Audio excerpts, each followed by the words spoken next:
Welcome to the LCD Podcast. We're the podcast for health professionals and the wider community. Look to explore diversities in health, ask some hard questions, and have some honest conversations. My name is Archie. I'm an EP based on studies on beaches, and joining me as always is our health persona, Andrew. How are you today? I'm well. How are you? I am very well. We just had a conversation about how I should lean into the mic, and then I just leant out from the mic, and it was terrible. I have to tell you this every week.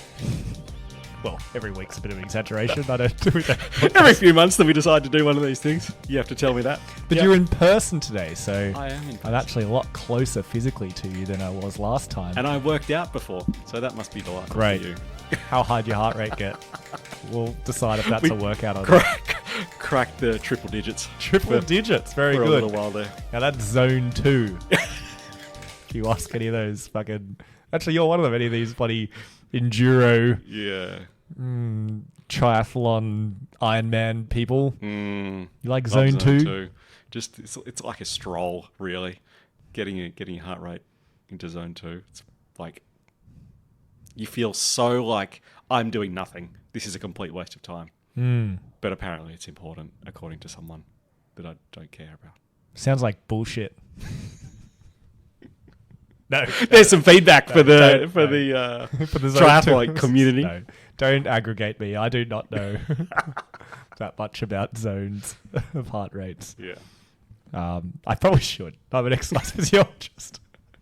You know they exist. That's a good start. The zones exist.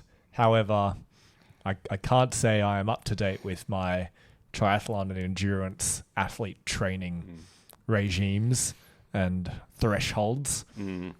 Because it's not who I see most of the time. That's fair. Not many people with chronic pain being encouraged to do long zone 2 trainings. Can't imagine why not. Well, I could just talk about pain with them and I get their heart rate up to zone 2. I don't even have to. You just walk into the room and they get up to zone 2. How about that? That's clinical skill right there.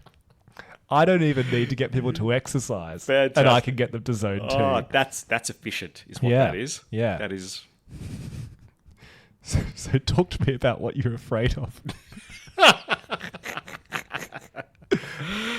Talk to me about bending over. Yeah. Does your spine hurt? What are you worried about doing when you bend over? Is it a disc flying out of your back? All right, now hold. Zone 2. There you go. New fitness trend. We should probably actually get somebody onto this podcast that can talk more logically about that. One of our clinical series, we'll get someone who knows something about Zone 2. If you know anything about Zone 2, please feel welcome to reach out. Feel welcome to reach out. Educate us. On Instagram to me, and I will judge your profile and decide whether I want to reply to it. It will be judged based on how much lycra is being worn. You'll be judged based on the little preview the DMs get. So the first 5 words of what your DM is on whether I open it. Love that. Because my inbox is full. Is it really? You're a popular man. No, there's nothing in my inbox. It's empty. Other than Sarah Woodruff from Melbourne. She's the best. Yes. Hey, do you know anything about Zone 2, Sarah? If you do, let us know. Yeah, you'd be great. Or if you want to talk about anything else in our clinical series, you'd also be great at that. Anyway, so we have beers. So I have recently, today, received a whole box of beers, different beers, one of each, for my birthday. That was given to me by work, which is very nice. Very nice of Sam Wise Gamgee and the rest of the team for getting me these beers. And so we're drinking 2 different beers today. So Andrew, what are you drinking? I have got the Wayward Brewing Co. India Pale Ale. Nice. And you have? I have the Bent Spoke Barley Griffin Canberra Pale Ale. So mine's obviously from Canberra. Yours is actually from Camperdown, I believe. Relatively close. Yeah. Near my brother's place. Nice little brewery. Haven't had their IPA before, but how is it? It's a lovely beer. Yeah. Look, any beer on a Monday is a good beer. Any beer on a Monday is a good beer. This is a nice beer. There you go. So, why are you here? I'm here for the beer. You're here for the beer. Okay. This is why I come. For an in-person beer. Yeah, why There not? you go. So you're doing It's worth one week on, how many weeks off? Well, one it's- week it's- east, how many weeks west? 3.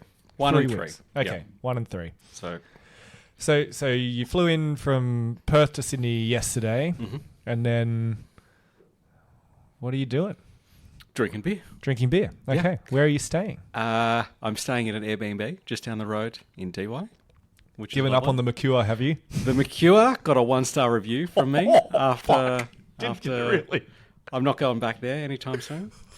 Did you actually give it a 1-star review? No, because I'm not a petty wanker. But it deserved one. Yeah. It deserved one. Okay. It was, like when you, when you go to Bali and you walk off the plane and you just met with a wall of humidity and cigarettes, and like when I walked into my room in the Mercure in Brookvale, I was hit by a wall of humidity and dampness and like cleaning products. And then I went and sat on the couch, and I was like, that couch has been there for fucking 20 years. And it's like, you can feel it. It's like moving underneath. There's so many bacteria in that couch that it's like, I don't want to sit on this thing. Oh my God. And then the air conditioner was so loud that I couldn't get to sleep a couple of nights, and it was just a shithole. So I have abandoned the Mercure, and I've gone to an Airbnb, which is much nicer. Wow. Yeah, that's my story. That's very vivid. Great visuals, by the way. I could feel that, and I hate it. What are you eating? In general, or when you're here, like, what are you doing for breakfasts and dinners? Because you don't have a. Well, I guess you do have a kitchen now. Well, I do now. So I got up this morning, went to Coles, and got. And my wife would be Hot very cross happy buns. to hear that. Chocolate chip. Yeah, Tim Tams, just full of Tim Tams. Yeah. No, I'm cooking for myself. All right. Some would call it cooking. I would call it surviving. Yeah. On food, but Very it'll good. do the job. That's great. So you're not getting Guzman every night then. Look, it'll make an appearance. Yeah. It'll always make an appearance. I mean, you're not on holidays, but you're on a trip. I'm on a work trip. Yeah, you're on a work trip. You got to get some takeout food. Yeah. Okay, but you're going to cook for yourself. That's exciting. Absolutely. Tonight, are you going to cook for yourself? Depends how we go here. Monday night, first day. Because the DY hotel is also straight across the road from where I'm staying, so I might just pop in there for a steak on the way home. A steak. Mm. They do good burgers there. I don't know if you're a burger person. Do they? Although the burgers can be quite rich. They do one called the Truffle-nator, which is double beef, bacon, cheese, obviously, onion ring, and then truffle aioli. And then rich. Very rich. And then you get it, and it comes with fries that also have truffle aioli or truffle sauce on them, creamy truffle sauce, maybe truffle mayo, and then cheese on top of those as well. Oh, just calories. Yeah. But that's what you need. But good though. You did zone 2 today. Yes. Thoroughly deserved. Dear. It's been 9 minutes. We should probably talk about a topic of substance. That 9-minute intro is longer than our prep for this. Hey, well, don't say that.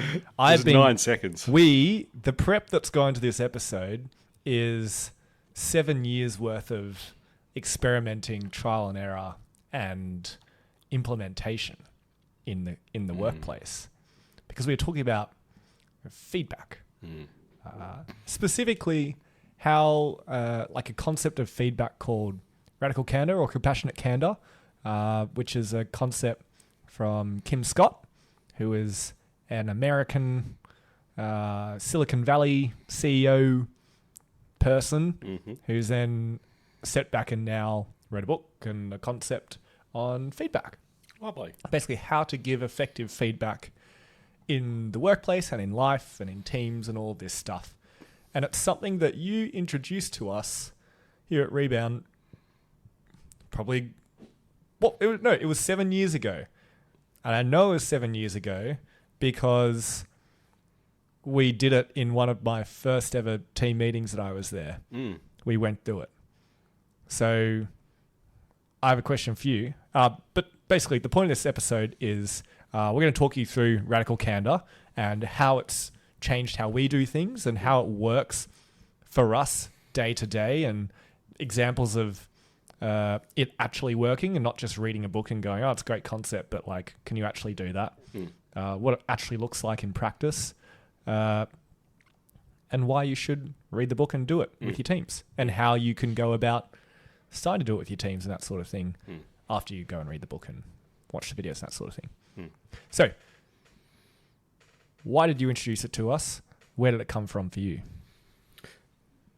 Well, geez, 7 years. It's gone back a while.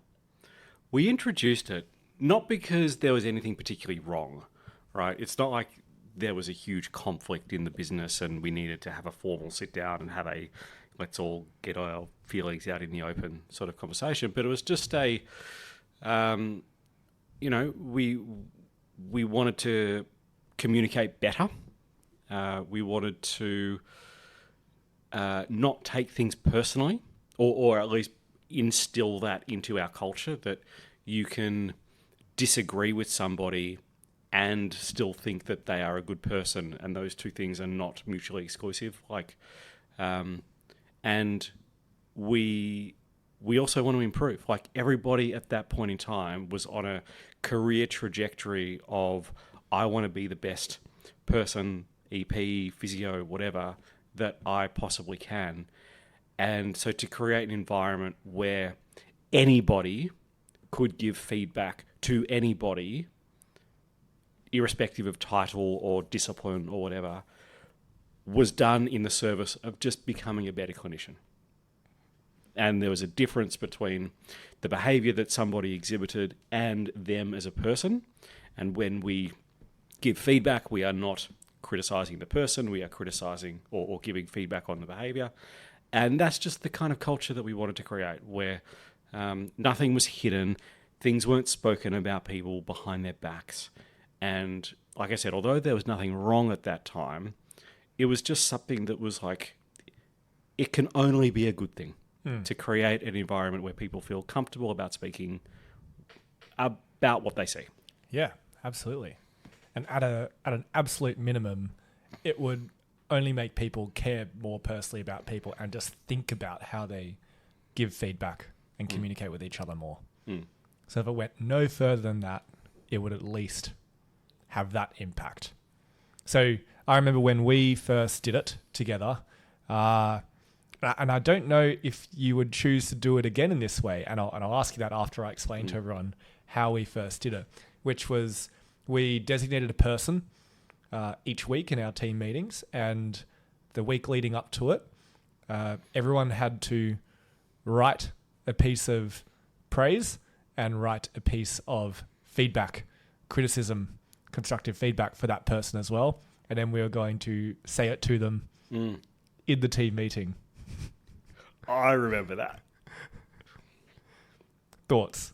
If you were to do it, do you think that, would you do it again that way? I'd probably phrase the questions a little bit differently.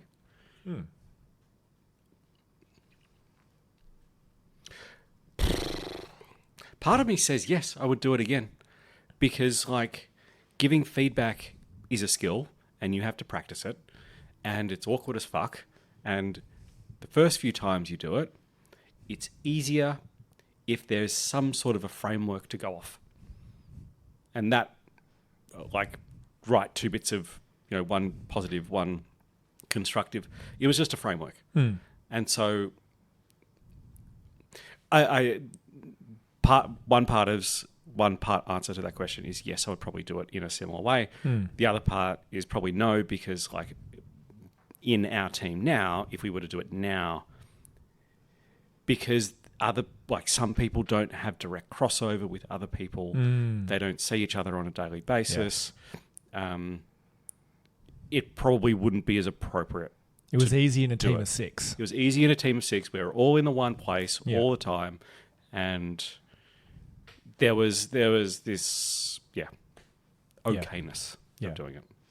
And I think you could do it in smaller team setups within our team now. You could do it within the physio team, within the OT team, within the Brookvale, Warriewood EP teams, because then people do work in a small enough setting together that they would likely have things. I recently reread the book and also presented on this topic to a sporting club.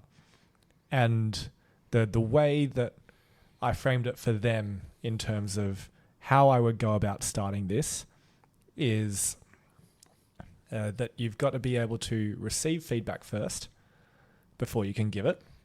You've got to be able to give praise first before you can give feedback. And then you have to then gauge how that praise or that feedback has landed after you give it as well. So you cannot just go, great, I've got a framework for giving feedback now. I'm going to start shooting finger pistols and telling people things that I think they need to do better on everywhere.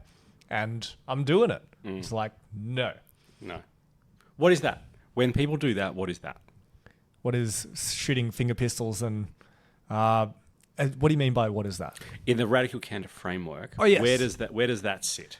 Well, Andrew, there are 4 quadrants. I love a quadrant. Would you like to hear about the quadrants? Tell me your quadrants. Well, before I tell you the quadrants, I have to tell you the axes. Okay? Now, everyone's going to have to imagine this, okay? Think of a compass, okay? But the north-south axis is what we call the care personally axis. So at the bottom is not caring personally about people. At the top, it is caring very much about people personally. Now, caring personally is quite a straightforward concept, I think.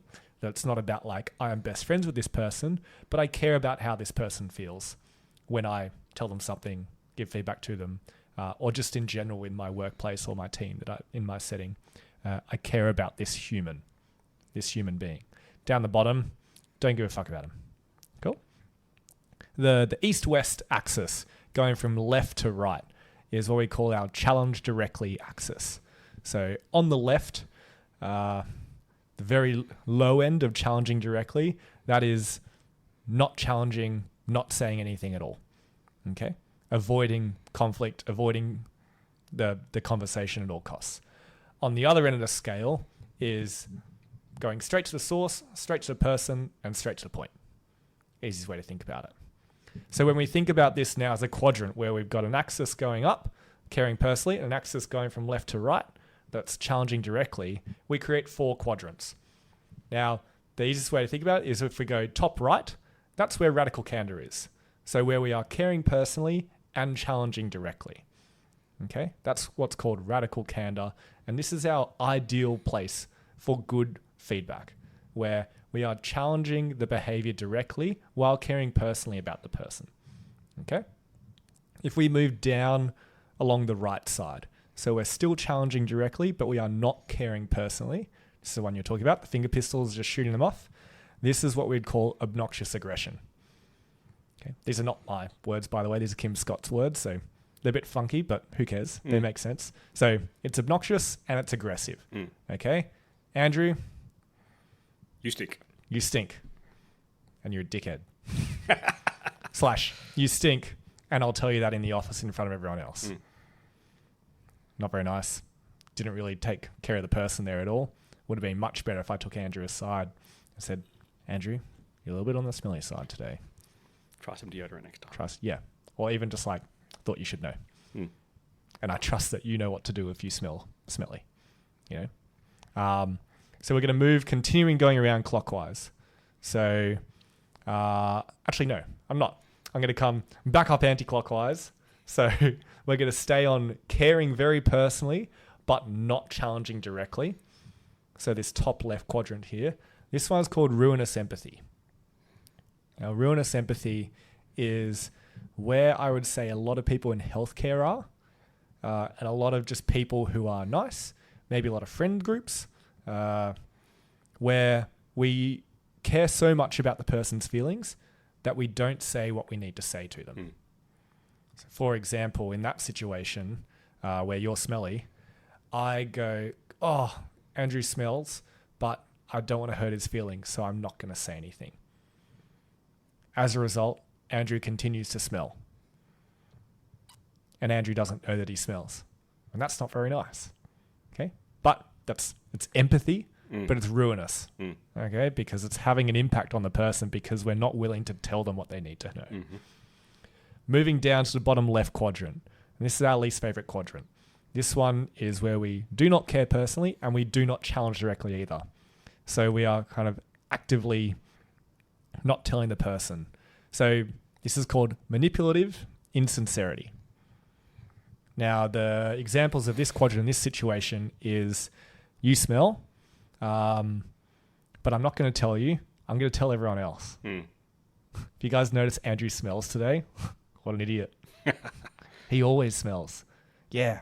I don't know why he doesn't do something about it. I don't know. What an idiot. He smells. Blah, blah, blah. Isn't it funny watching his clients like scrunch their nose up at him?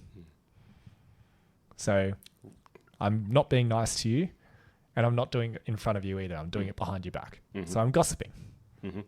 So these are the 4 quadrants. Now we have lots of examples of basic situations where these situations happen. Smelling is one of them. Another example that they use is, say, someone's fly is undone.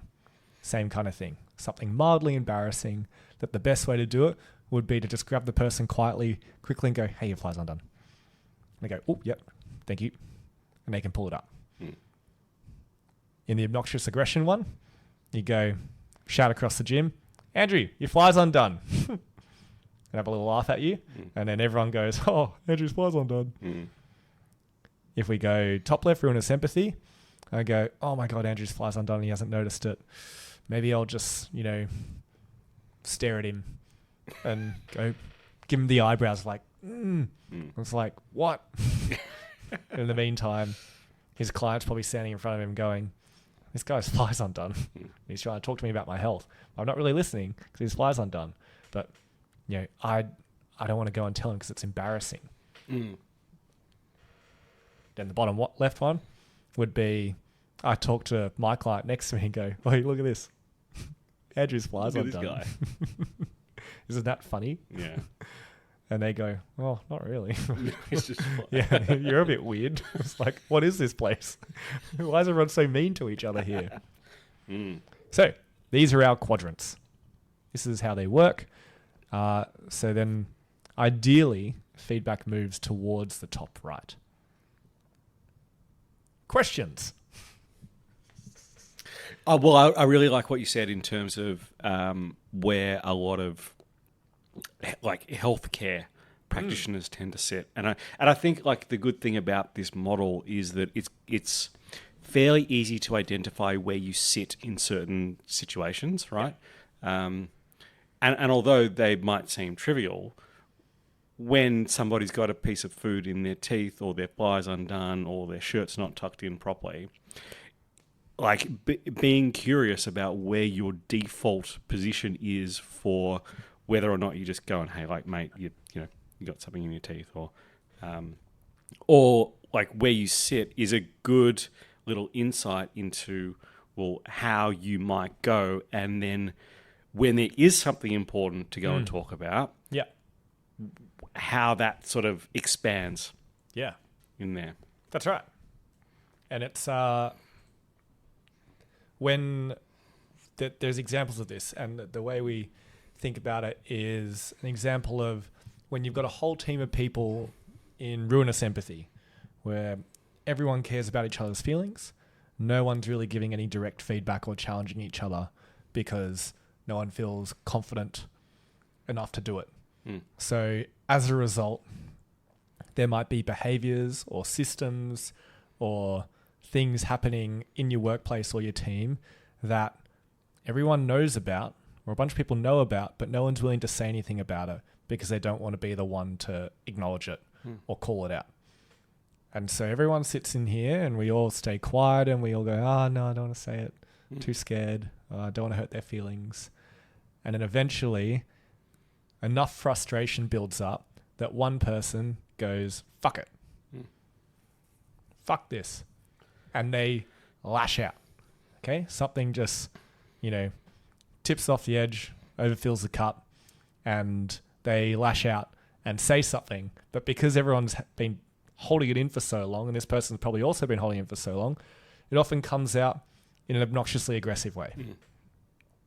And so instead of just moving across the top of this quadrant, they go right down to the bottom right and go, you need to stop fucking smelling, Andrew. Okay? Right. Oh my God. Can you please put some deodorant on? For God's sake. And it comes out like that. After all this time of no one saying anything. Right? And so then you have all of these people who are stuck in the ruinous empathy thing going, oh my God, I can't believe that person said that. And then they start to go, fuck this person. It's like, that was so rude. That's so inappropriate. And they start to move down into the caring less personally about that person who, in inverted commas, stepped out of line. And they start to gossip behind their back. And they go, this person's so rude. This person's so inappropriate. I can't believe they'd hurt their feelings like that. And now we've got people in all three bad quadrants. No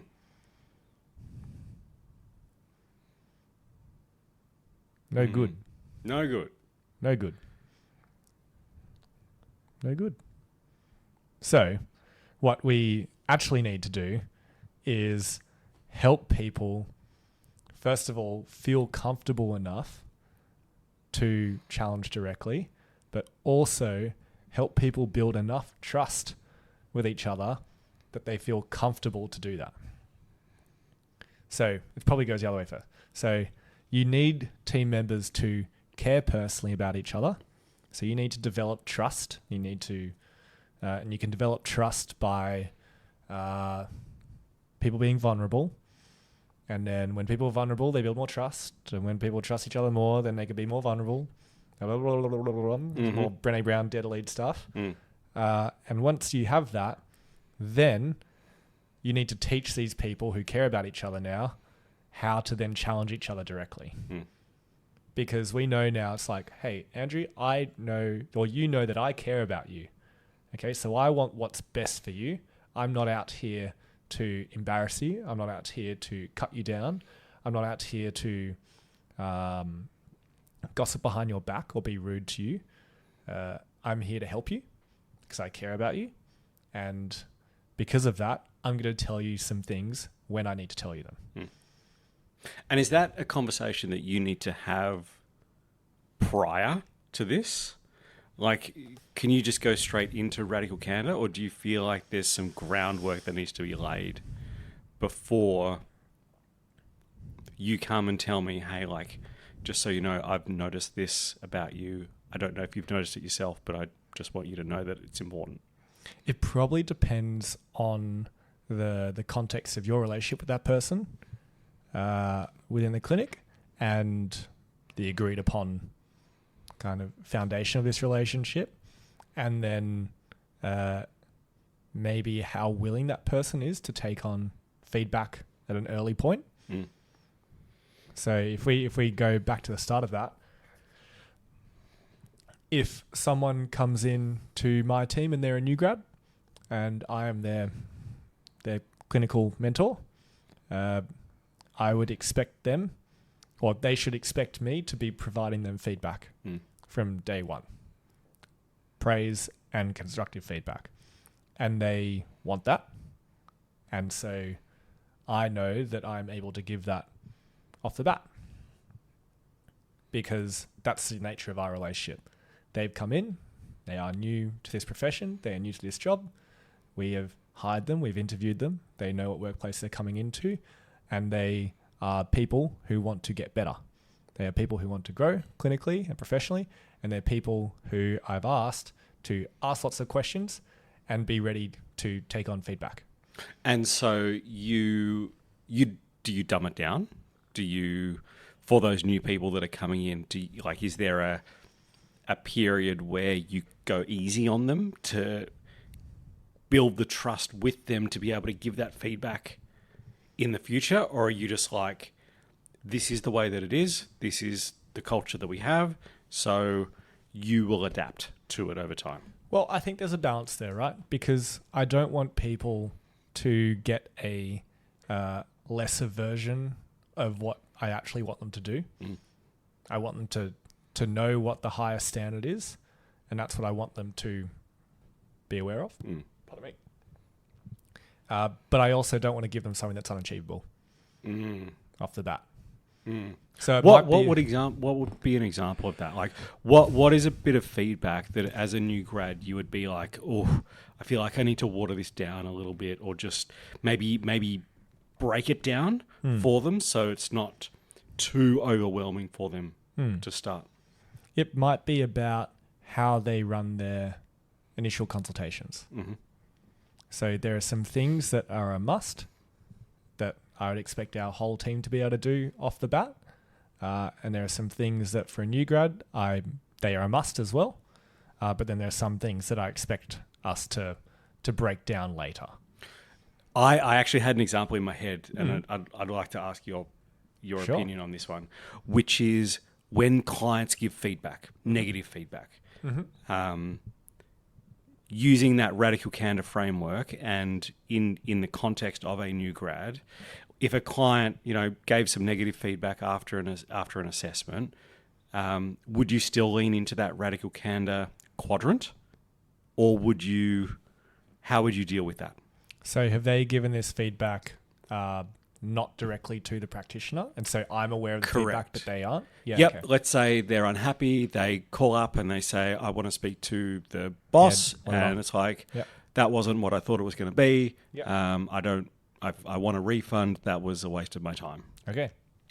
So in my next one-on-one with that person, or if I had a chance sooner, I would sit down privately with the person, and then I would ask them first. I'd seek to understand first.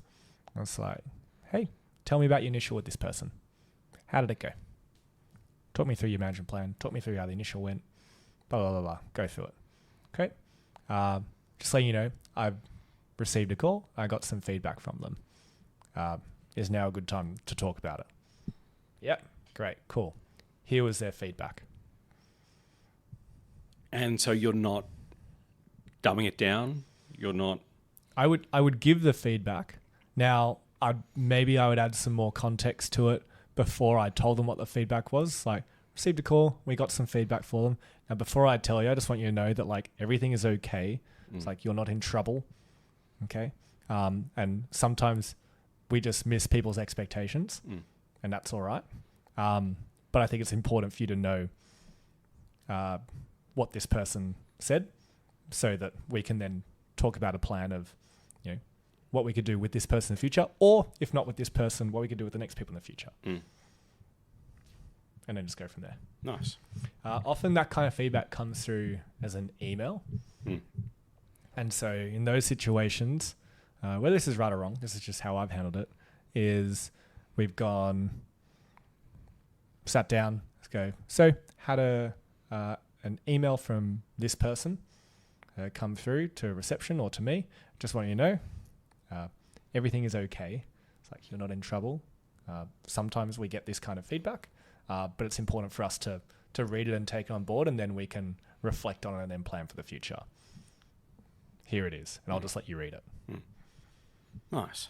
And if, the important thing here is that if people are sad and upset about it, like the practitioner, that's okay.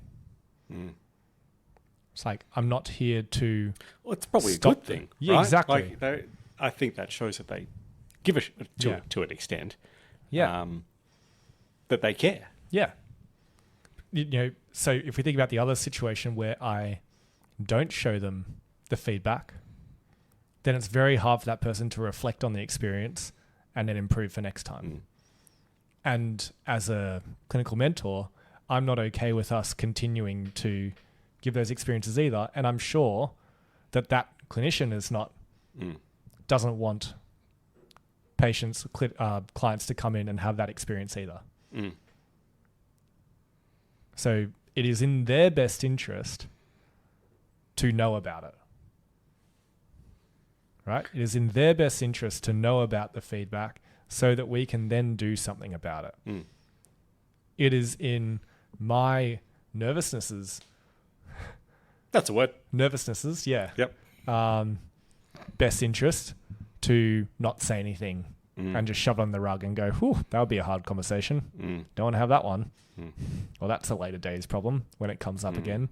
Or maybe I'll just wait for them to tell me about that patient. It's like, no, I'll bring it up. So then in that situation, it is important for them to know that you care about them.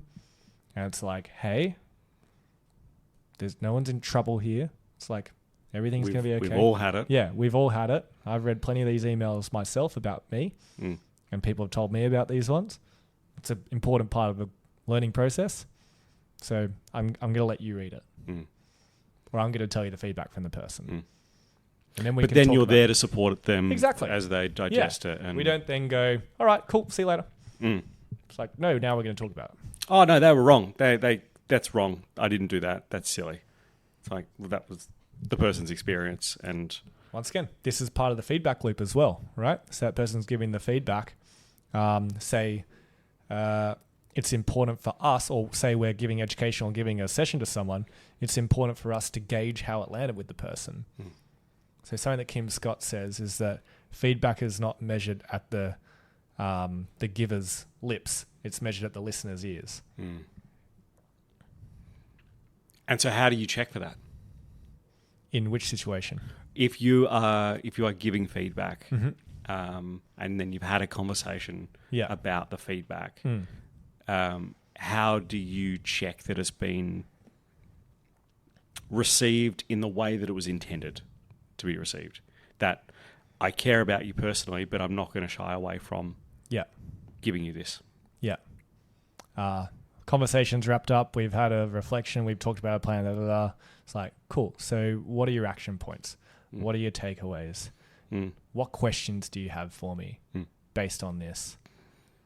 I'm trying not with those ones to ask close-ended questions, because in an uncomfortable conversation, the easiest thing to do is just agree and get out of there. Shut it down. Yeah. So if my first question is, did that make sense? And we're in an uncomfortable conversation, I'm going to go, yep. Probably 3 times as well. Yep, that's fine. All good. Cool, sweet. Well, we're done. Oh, phew, I did my job. That was great. Look at me go. I gave hard feedback. And they said, yep. They understood it. Yeah. It's like, well, did they? They just wanted to get out of there. Yeah, exactly. Whereas if I ask you, it's like, what are your action points? Or what are your takeaways? I have to think. You have to think. And you can't go play on. You have to come up with things for me to say to me, and then based on your takeaways, I'll know whether we've really understood. It's like I should have asked what this person's expectations were during their initial consultation. I should have made sure I checked for understanding when we're going through the management plan. I shouldn't have just dumped them at the front desk without talking to them about how payment works. Great. So next time, what do you think you'd change? Blah, blah, blah, blah, blah, blah. Yeah. Or, what questions do you have? It's like, make sure that you are not trying to get out of that feedback room as fast as possible. So if I've given feedback to someone, let's use the Andrew Smelly example. We've sat down. Actually, no, let's use a... Going back to the Andrew Smelly one. Let's use the feedback for a clinician kind of thing. We've had that conversation, and your new patient's unhappy with you, and I've had to show you the email, and we've talked about why, blah, blah, blah. Those same examples there. And I go, what questions do you have? I would expect you to have questions for me and us to keep going with the conversation after we've had a bit of reflection with it. If I come in here, I get you to read the email, and we go, yep, so you need to do this, this, and this. And they go, yep. Does that make sense? Yep, cool. Any questions? No. All good? Okay, out they go. If I go, what questions do you have about this? People probably have questions. And if I'm just going off, I don't want to be in this room anymore because I've had to give this feedback and now I feel like I need to give them space, and they must be really uncomfortable because I'm uncomfortable. So let me get out of here as fast as possible. I'm not going to want to ask questions. I'm not going to want you to ask questions. Yeah. So important to sit and wait and give the space for questions. And then set up time for reviewing, like you would with any client. It's like you don't give them a whole management plan from their initial and exercise program and then go, see ya. You plan a follow-up, even just to check in on how that program went. That's how.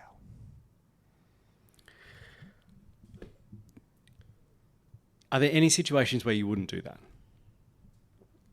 Like, are there any situations that you've come up in your 7 years of tenure where you're like, this is too much, I need to hold back here? This is not, like... Not the time and place? Yeah. Yeah. And that's when knowing the person, caring personally, probably takes over a bit in the right way. Potentially it's not the time to continue dumping on someone. If someone's already face down, maybe don't stand on the back of their head. So time and place, but don't let it get swept under the rug. And it's easy. The easiest way I've found to bring it up again when you need to is just to say that that's what you did. I think it's like, so I didn't want to tell you this last week because I felt like we had more important things on, or I didn't feel like it would be the right time. I'm sorry if it was, if you would have rather heard it then, but I have some feedback from someone to talk about with you. Can we talk about that? Yep. It's like, I wish you told me then. It's like, I'm sorry. I just wasn't sure if it was the right time. But if you would prefer that, then you're right. Yeah. Where do you start with this? Right. So imagine you are a business owner and you're noticing some things in your team where things are going unspoken or too spoken. How do you start this? Like we mentioned at the start of this conversation with the way that we started it. But like, if you're just going into this now, how would you set the framework for this for a team? First off, everyone has to, at minimum, watch the videos on YouTube. There's some like 10 to 20 minute videos of Radical Candor from Kim Scott, talking like TED Talks, that kind of stuff. At minimum, do that. Even better, have people read the book or listen to the audio book. It's on Spotify, it's on Audible. I would start with that. And then people in a workplace or a team, if they're not just a natural group of friends, if they're going to trust each other, they need to build that by spending time together. And you need people to be comfortable being vulnerable with each other. Because feedback is very, very vulnerable. So you need to do stuff that builds trust and vulnerability. What are your favorite trust and vulnerability exercises that you have done with the team over the last however many years? Because you've done lots. We've done lots because this is. I agree with what you said that you can't do this without that, but also because of the fact that we've grown, when people come in, you have to set the expectation. Like, this is the way that we do things here. Yeah. And so we've done we started very vanilla on this stuff. We started like hero hardship highlight. Who's a hero of yours? What's a hardship that you've gone through? And what's a positive thing that's happened in your life? Yeah.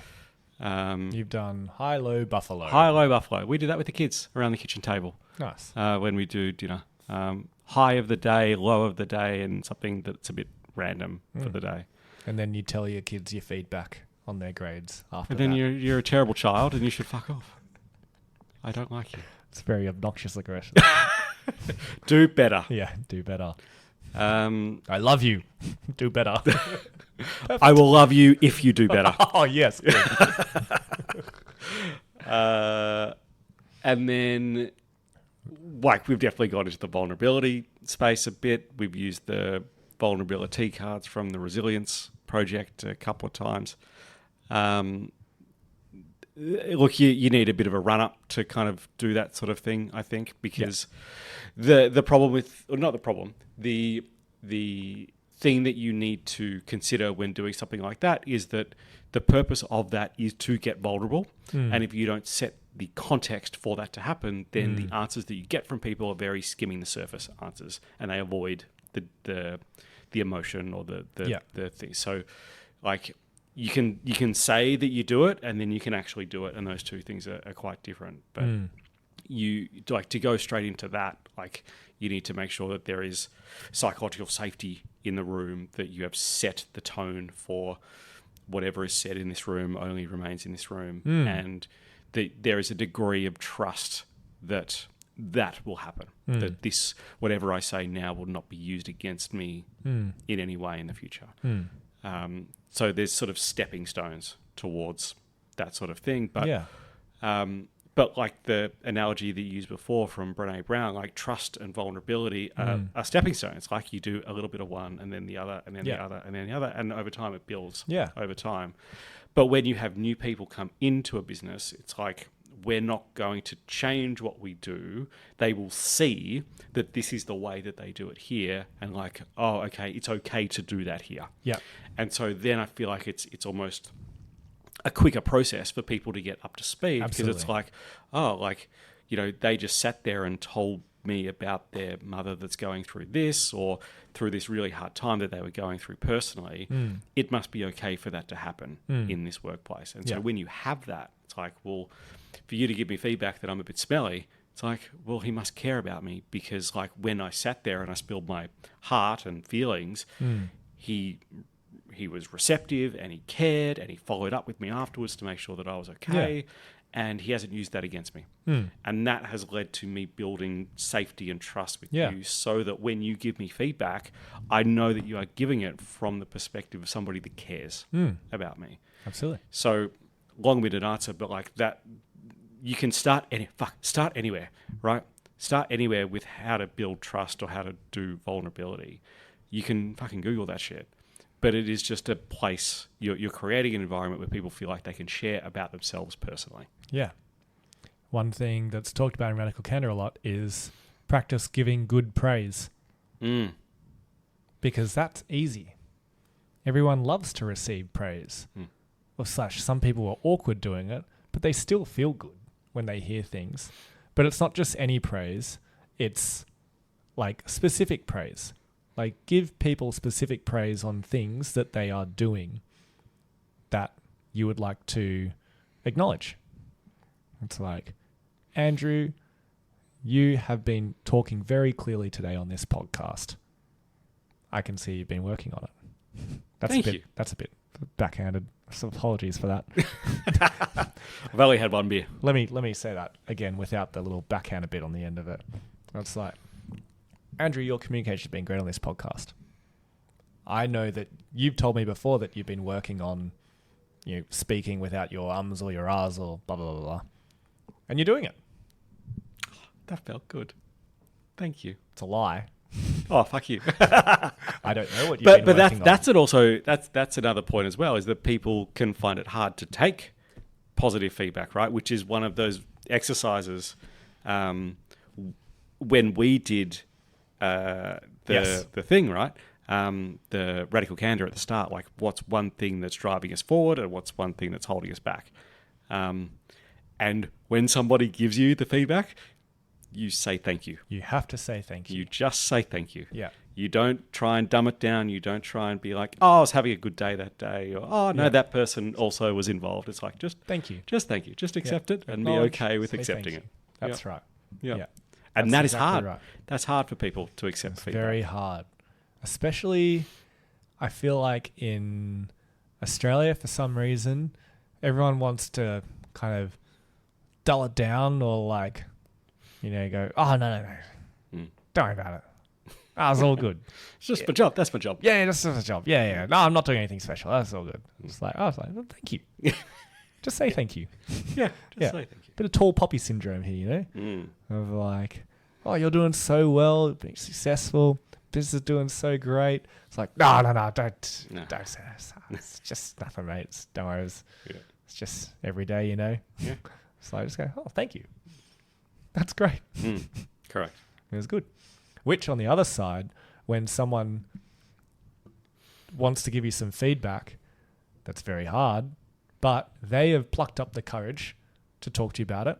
And if everyone in your team is now aware that we are practicing radical candor and we are trying to give good feedback, have good feedback loops with each other, if you shut down that person's opportunity to try and give feedback, or they give it to you, maybe it doesn't come out perfectly, and you spite them for it, you might have ruined the chance for that person to ever give you good feedback again. So be willing for it not to be great off the bat. And it is okay for people to try. And if people are trying, you already know that they care. Okay? You already know that they are trying to do a good job. Then you can go, thank you. I know you're trying to give feedback, so I appreciate that. I will action that thing for you. Yeah. But also, I know we're trying to work on radical candor feedback. Would you like some thoughts? Yeah. It's like, Because giving feedback is a really hard thing to do. You don't need a shit sandwich me. Would be feedback that I would give to people if they were trying to criticize me for something. You don't have to wait. Yeah. Just give me it straight away. Just yeah. Don't feel like you have to get me at the end of the day or not between clients or in a perfect private room. Just pull me aside and tell me quietly in the office. That's fine for me. Thank you. Or don't feel like you have to like put a compliment and then the feedback and then another compliment. I don't need a shit sandwich. Nobody needs a shit sandwich. Yeah. Nobody needs it. People say, oh, I like it that way. It's like, but that's just because people aren't as comfortable receiving feedback yet. Yeah. Which I think is a tough thing. It's probably another conversation about how people can become more comfortable receiving feedback and why some people find it quite hard to receive feedback. Because I know that there's people lots of people in the world that aren't ready to receive direct feedback. And it kind of cuts them too personally, or they feel like it's attached to them, or it just has a huge impact on them to hear that something they're doing is not the best way they can be doing it. Well, we might pencil that in for another one in the future, but that speaks to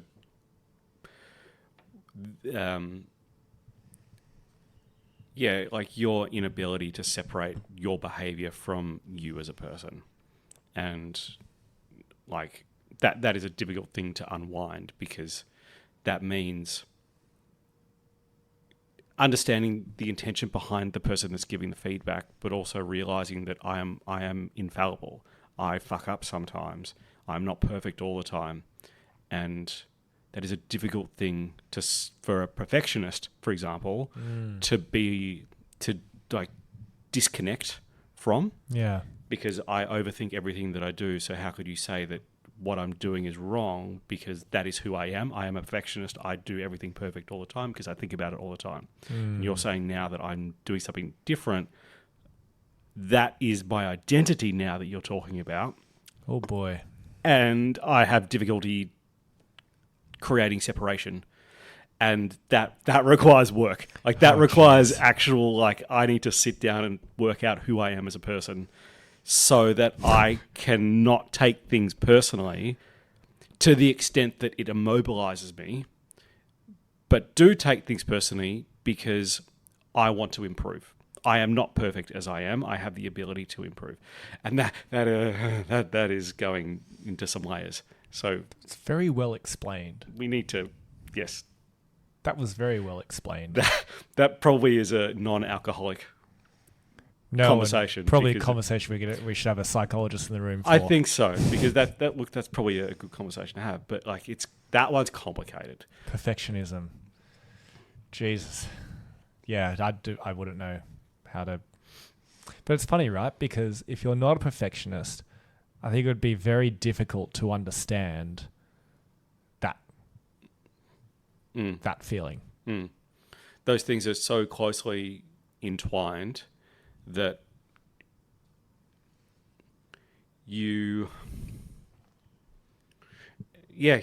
sometimes you don't realize it until it afterwards, after the fact, where now this person is not talking to me, now this person is awkward in my company, and it's like, have I gone too far, or is it just not been received properly, or has the response been exaggerated? Yeah. But that shouldn't stop you from giving feedback. It just, knowing that allows you to moderate, like you said before, it moderates the way that you give feedback to people in their context. Like, Radical Candor is different for everyone. if I've given somebody feedback recently and they did not take it well, should I give them the next piece of feedback immediately, or there is a filtering process that goes on there based on the state of the person that you are working with. Absolutely. Yeah, I mean, feedback that you would give to me, or how I would like to receive it, is different how I would give feedback to one of the perfectionists on my team. Because I want to be told bluntly and directly with no frills. But I know that is not radical candor to some people on my team. And so for me to do that, that is the way that I like to do it, because that's something that I've had to learn about myself, because I know that if I allow space to exist between me noticing something and me delivering the feedback, like, the longer that space, the less likely I am to actually deliver the feedback. Interesting. And so for me, it's like, I appreciate that is the way that you like to do it. I also appreciate that other people are different. But for me, like, I have to do it soon. Otherwise, it's not likely to happen. And then you're not getting any feedback at all. And then you're not getting feedback at all. And then I sit on it, right? Yeah. And then I sit on it, and that little thing becomes another little thing, and then the next thing, and then it's like a big fucking mountain. And then, exactly like you said before, then it fucking explodes. Yeah. And you've done one thing, but I come at you with 10 different things of being like, you did that, and then you did this, and then you did that, and I'm angry at you. And it's like, whoa, I just forgot to wear deodorant today. Yeah. Like, fuck off. Yeah. But you're coming at me with all of this loaded stuff. And it's like, well, now I just feel like a big piece of shit because you've just given me 6 months worth of feedback in one go. Because you couldn't do it. Because I couldn't do it.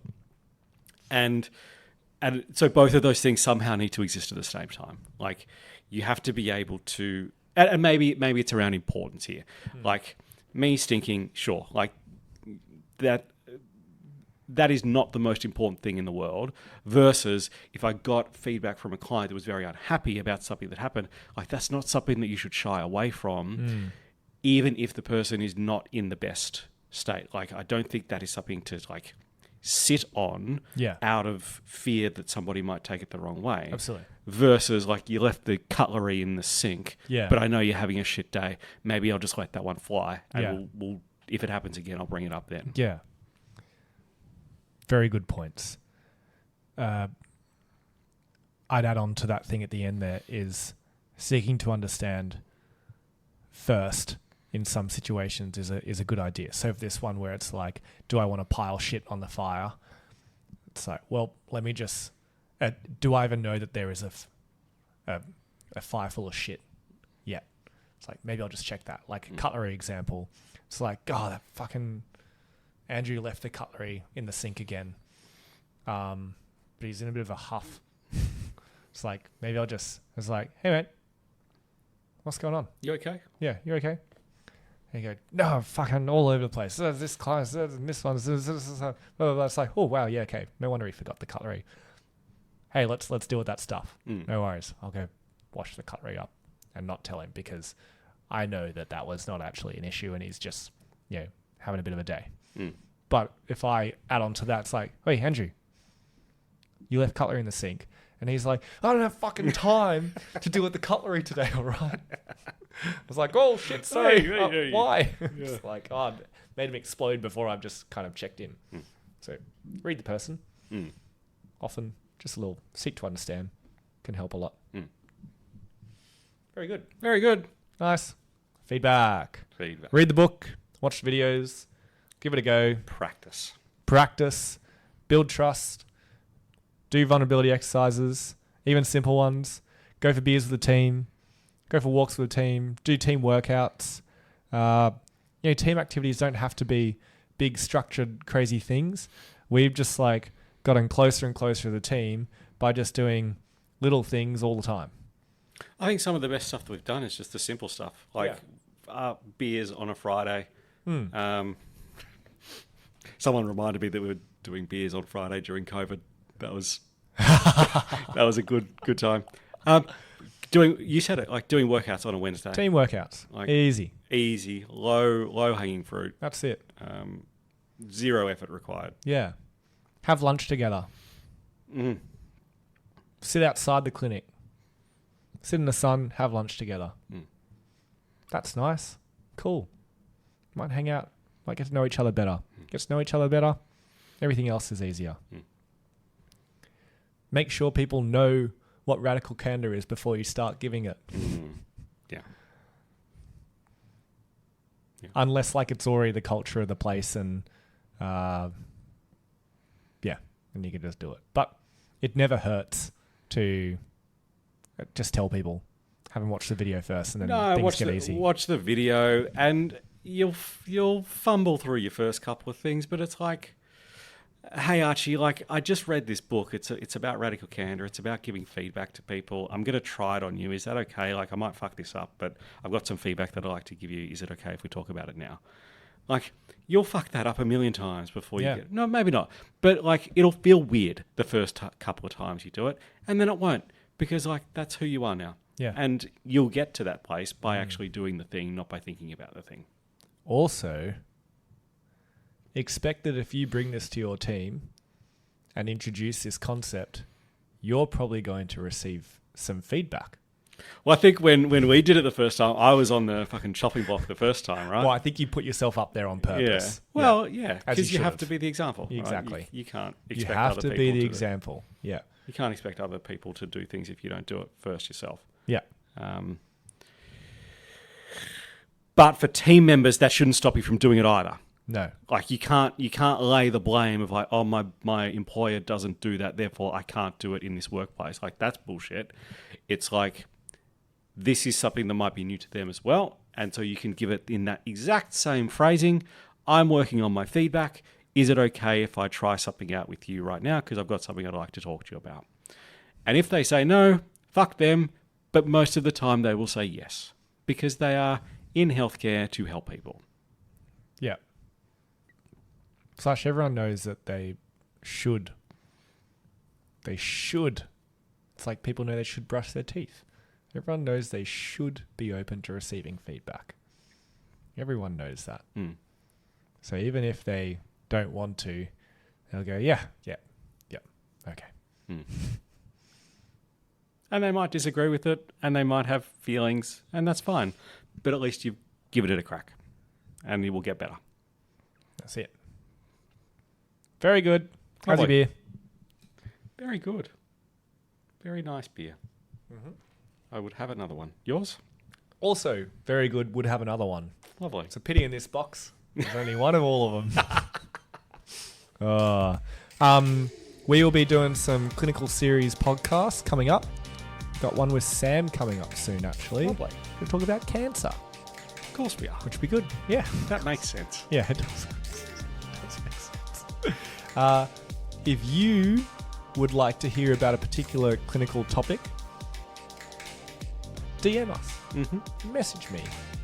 And I will either source someone who I think knows a lot in that area, or if you are that person, we'll have you on. We'll have a chat. Yeah, absolutely. Lovely. And I'll give you feedback on how you went on your podcast. Very good. No, that's scary. I won't do that. All right, bye. Bye.